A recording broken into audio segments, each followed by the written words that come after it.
નમસ્કાર. નવપ્રવાહ ગુજરાત ન્યૂઝમાં આપનું હાર્દિક સ્વાગત છે. ડભોઈ સાંઈ દર્શન બંગલોઝ સોસાયટીમાં મહાકાલેશ્વર મહાદેવના મંદિરે તિરંગા આરતીનું આયોજન કરવામાં આવ્યું, જેમાં સોસાયટીના બાળકો તેમજ સોસાયટીના સભ્યો મોટી સંખ્યામાં ઉપસ્થિત રહી તિરંગા આરતીનો લાભ લીધો.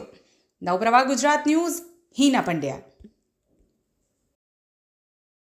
હર હર મહાદેવ, હર હર મહાદેવ, વંદે માતરમ, વંદે માતરમ. આજ રોજ ડભોઈ નગરમાં સાંઈ દર્શન બંગલોઝ મહાકાલેશ્વર મહાદેવ મંદિર ખાતે તિરંગા આરતીનું આયોજન કરેલ છે, જેમાં નાના ભૂલકાઓ અને મોટી સંખ્યામાં સોસાયટીના સભ્યો હાજર રહીને એનો લાભ લીધેલ છે. વંદે માતરમ, ભારત માતા કી જય.